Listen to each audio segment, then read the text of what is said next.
Mom had 3 daughters in a row. The doctor told her that her body couldn't handle another pregnancy. If she got pregnant again, it might be her last chance. To ensure a male child, Mom started frantically searching for folk remedies, old wives' tales, anything that promised a son. She disappeared for 3 days. When she came back, there was something strange flickering in her eyes, a gleam that made my skin crawl. That night, she did something she'd never done before. She gave me and Becky, my middle sister, each a piece of candy. "Girls," she said, her voice unusually soft, "you know how much I want a son. In this town, without a boy, we'll always be nothing. People will always look down on us." Becky blinked those big eyes of hers, too big for her thin, underfed face, and popped the candy straight into her mouth. She looked up at Mom with that eager-to-please expression. "Yes, Mom," she mumbled through the sweetness. "We want a little brother, too." The candy sat in my palm. Something told me not to eat it. I swallowed hard and nodded seriously. "Mom, I know you'll have a son." Mom looked at me with approval. I fell asleep in a haze. The next morning, I woke to the news that Becky had drowned in the creek while playing. I was devastated, but Mom was eerily calm. She brought home something fashionable for a small town like ours, a cremation urn, except the urn was empty. Then Mom handed me a canister labeled formula and told me to mix her a cup every day until my brother was born. Ever since Mom started drinking that formula,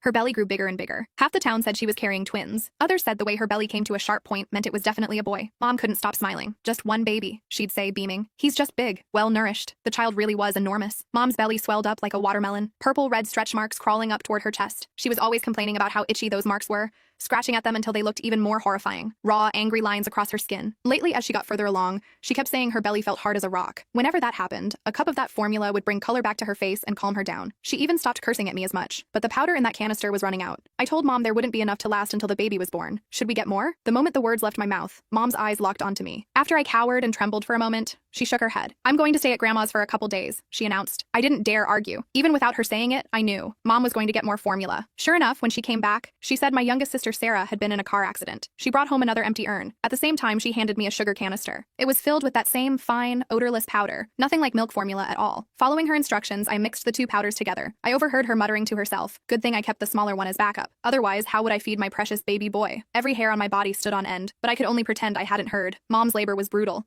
The baby was too big, but she insisted on a natural birth. Better for the child, she said. They had to cut her to get him out. I watched the blood drip, drip, drip onto the floor. The baby was indeed a boy. He weighed 12 pounds, fat and plump, not like a newborn at all, more like he'd already been fattened up for months. The moment my brother was born, our old black dog outside started barking at the house like crazy. The midwife said it was the black dog announcing good fortune. She rattled off all kinds of auspicious sayings. Mom's grin stretched from ear to ear as she nursed the baby. That dog barked all night long. Nobody in the house could sleep. Late that night, I snuck over to the window to look. The dog was tied up far from the house, but it was facing Mom's room, whimpering every now and then like it was heartbroken. My brother didn't cry, didn't fuss. He'd eat and sleep, that's it. Dad and Mom kept saying he was their lucky star, their good boy. Not like us girls. We came into the world to collect debts, screaming our heads off from day one. Mom's belly deflated like a punctured balloon after my brother came out, but it looked wrong. Like